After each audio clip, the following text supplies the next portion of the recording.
Hello बच्चों, नमस्कार। एक बार फिर स्वागत है आपका आपके अपने यूट्यूब चैनल फिजिक्स की आत्मा पर। आज बच्चों हम आपके लिए लेकर आए हैं जो आपका 9th का सामाजिक विज्ञान का पेपर होने वाला है 15 तारीख को। उसके लिए very very most IMP question. तो बच्चों, यदि आप ये पूरा पेपर कवर करके जाते हो तो लगभग इसका बहुत सारा पोर्शन आपको एग्जाम में ऐसे को ऐसे देखने को मिलेगा। तो आइए बच्चे, हम ये पेपर को सोल्यूशन करते हैं। पहला क्वेश्चन आपको सही विकल्प के अंदर दिया है, कर्क रेखा निम्न में से किस राज्य से होकर गुजरती है। तो कर्क रेखा इसमें से मध्य प्रदेश राज्य में से होकर गुजरती है। अगला क्वेश्चन आपको दिया है, रूस की क्रांति कब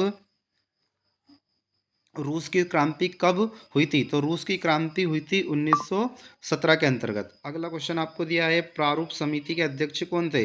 तो प्रारूप समिति के अध्यक्ष थे डॉक्टर भीमराव अंबेडकर, है ना। अगला क्वेश्चन आपको दिया है, पालमपुर में गैर कृषि क्रियाएं हैं। तो पालमपुर में गैर कृषि क्रियाएं परिवहन, दुकानदारी, लघु विनिर्माण। तो ये उपरोक्त सभी आएगा इसका राइट आंसर। अगला क्वेश्चन आपको दिया है, संसार में क्षेत्रफल की दृष्टि से भारत का स्थान है। तो संसार में क्षेत्रफल की दृष्टि से भारत का जो स्थान है बच्चों, वो आपका आता है इसमें 7वां नंबर पर। कौन से नंबर पर आते हैं अपना क्षेत्रफल की दृष्टि से भारत का विश्व में स्थान आता है अपना 7वें नंबर पर। कौन से नंबर पर आता है बच्चों, ये याद रखना आप।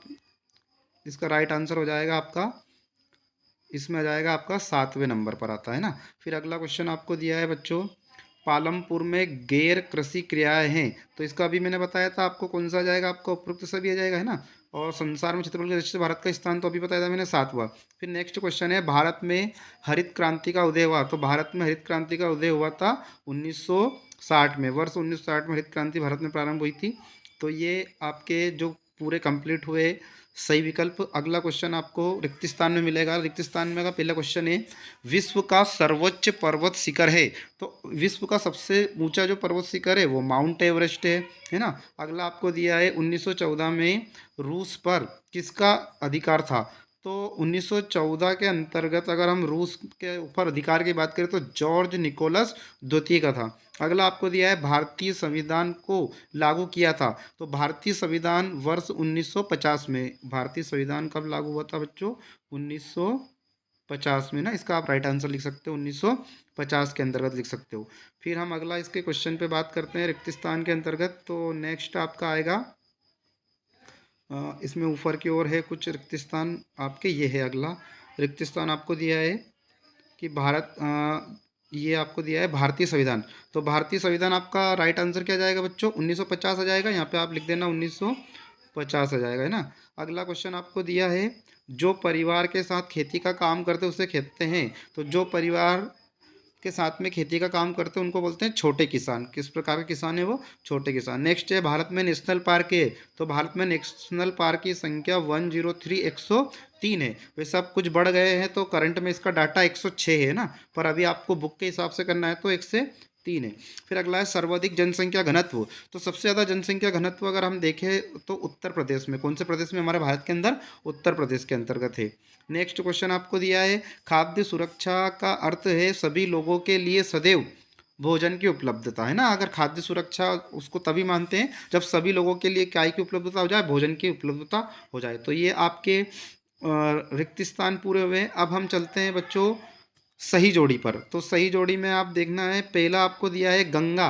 तो गंगा का एक और नाम क्या है, गंगा को बोलते हैं भागीरथी या गंगोत्री। तो ये पहले का राइट आंसर हो जाएगा, है ना, भागीरथी। फिर अगला आपको दिया है द्वितीय विश्व युद्ध। तो आपको सभी को पता है द्वितीय विश्व युद्ध किस सन में हुआ था बच्चों, ये हुआ था 1939 के अंतर्गत हुआ था, है ना। तो एक most IMP very IMP question है, आप सभी को इन क्वेश्चनों को करके जाना है जो आपको कल एग्जाम के अंदर देखने को मिलेंगे। मध्य प्रदेश विधानसभा की सदस्य संख्या। तो मध्य प्रदेश में विधानसभा सदस्यों की संख्या 230 है। राष्ट्रीय खाद्य सुरक्षा अधिनियम। तो राष्ट्रीय खाद्य सुरक्षा अधिनियम 2013 से लागू हुआ है। प्राथमिक क्षेत्र। तो प्राथमिक क्षेत्र होता है आपका कृषि का, है ना। और प्राथमिक क्षेत्र आपका कौन सा होता है बच्चों, कृषि वाला होता है। और नेक्स्ट है आपका हिंदुस्तान। तो हिंदुस्तान के अंतर्गत की जाती है झूम खेती, है ना। पहाड़ों के ऊपर जो खेती करते हैं उसको क्या बोलते हैं अपन, झूम खेती। तो ये क्वेश्चन भी बेस्ट वेरी वेरी आईएमपी, इसको भी आप अच्छे से कवर करके जाना। अगला आपको दिया है, सत्य असत्य आपको बताना है। तो पहला क्वेश्चन आपको दिया, हिमालय पर्वत की औसत ऊंचाई 8,000 मीटर है। हाँ, तो सत्य है, क्योंकि लगभग आपका जो हिमालय पर्वत है वो 8,000 मीटर ऊंचा है। बाढ़ और सुनामी एक अप्राकृतिक घटना है, तो ये असत्य हो जाएगा, क्योंकि बाढ़ और सुनामी दोनों प्राकृतिक घटना है। फिर अगला है गुर्जर बकरवाल जाति के लोग जम्मू कश्मीर में रहते हैं, तो ये बिल्कुल सत्य है, जम्मू कश्मीर में रहते हैं।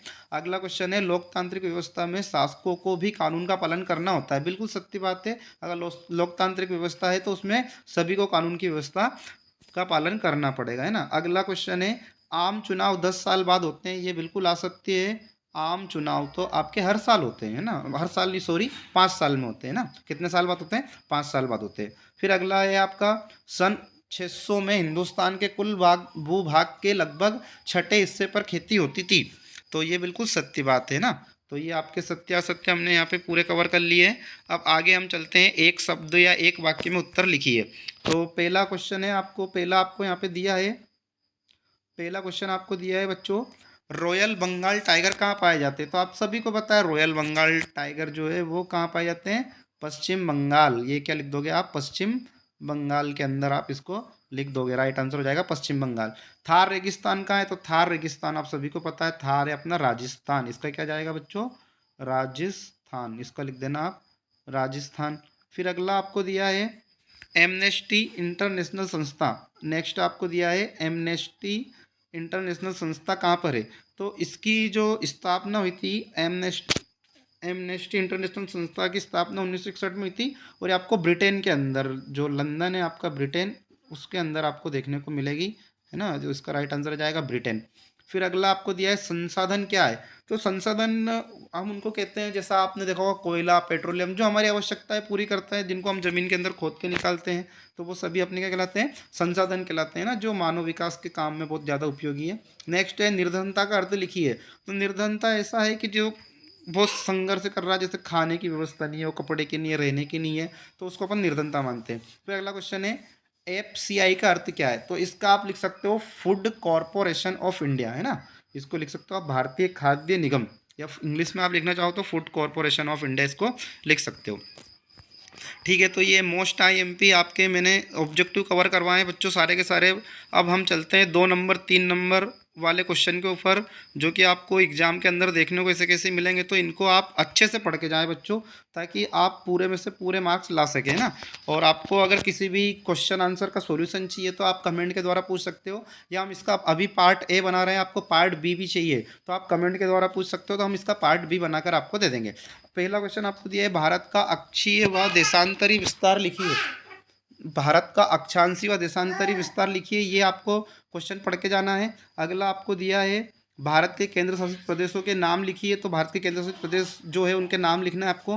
भारत के पड़ोसी देशों के नाम लिखिए, तो भारत के सभी पड़ोसी देशों के नाम लिखना है। क्षेत्रफल की दृष्टि से विश्व के 7 बड़े देशों के नाम, तो विश्व की क्षेत्रफल की दृष्टि से विश्व के 7 बड़े देशों के नाम, तो पहला बड़ा देश मैं आपको बता देता हूँ, रूस है। तो ऐसे रूस, कनाडा, ऐसे इस तरह से पूरा सीरियल वाइज है। इसके अगर आपको शॉर्ट ट्रिक चाहिए तो मैं शॉर्ट ट्रिक आपको बना के बता दूंगा, जिससे आप सभी देशों के बड़े देशों के नाम लिख सकते हो साथ ही के साथ, है ना। तो रूस से याद रखना, रूस सबसे बड़ा देश है। फिर अगला आपको दिया है, कर्क रेखा भारत के कौन से राज्यों से गुजरती है? तो कर्क रेखा जैसे मध्य प्रदेश से भी गुजरती है, ऐसे बहुत सारे राज्य 7 या 8 उनसे होकर गुजरती है, तो आप सभी के नाम आपको याद रखना, और मैप के द्वारा पढ़ोगे तो आपको ये क्वेश्चन सोल्व करने में बहुत आसानी रहेगी। अगला क्वेश्चन आपको दिया है, रेशम मार्ग पर संक्षिप्त टिप्पणी लिखी है। तो रेशम मार्ग, सिल्क मार्ग आप सभी ने आपकी बुक में पढ़ा होगा, इस पर अच्छे से पढ़ना करना। अगला question, most very very IMP, Suez नहर के निर्माण का भारत व यूरोप के व्यापार में महत्व लिखिए। तो बहुत आईएमपी है, स्वेज नहर हर एग्जाम के अंदर आपको पूछी जाती है, और आगे भी इसका बहुत महत्व है, तो आप स्वेज नहर अच्छे से पढ़ के जाए। नेक्स्ट क्वेश्चन है, कोरियालिस बल किसे कहते हैं? आईएमपी क्वेश्चन है। मौसम व जलवायु में क्या अंतर है, ये पढ़ के जाना है। एल नीनो किस महासागर में होता है ना, ये भी आपको पढ़ के जाना है। अगला क्वेश्चन आप देखोगे, आप स्क्रीनशॉट भी ले सकते हो इनका। अगला क्वेश्चन आपको दिया है, पेरू की धारा किस महासागर में चलती है, ये आपको बताना है। नेक्स्ट क्वेश्चन है बच्चों आपके लिए, कोरोमंडल तट किसे कहते हैं? कोरोमंडल तट किसे कहते हैं, ये आपको याद करके जाना है। नेक्स्ट आपको दिया है, मानसूनी वर्षा की विशेषता लिखिए। तो मानसूनी वर्षा की जितनी विशेषता आपको बताना है। फिर नेक्स्ट है, मानसून गर्त किसे कहते हैं? ये आईएमपी क्वेश्चन है, मानसूनी वर्षा और मानसूनी गर्त दोनों क्वेश्चन आप कवर करके जाइए। अगला क्वेश्चन आपको दिया है सदाबहार वन और पर्णपाती वनों में अंतर लिखिए। तो सदाबहार वन और पर्णपाती वन के अंतर लिखना है आपको।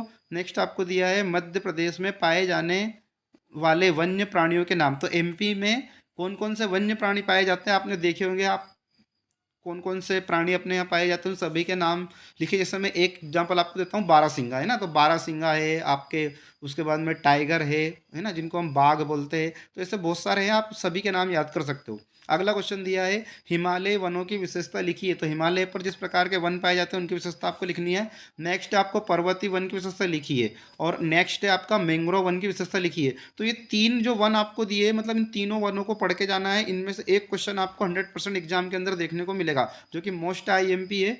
तो आशा करता हूँ बच्चों आपको ये सभी क्वेश्चन करने में आसानी होगी, और जिस क्वेश्चन का सॉल्यूशन आपको चाहिए वो आप हमसे पूछ सकते हो।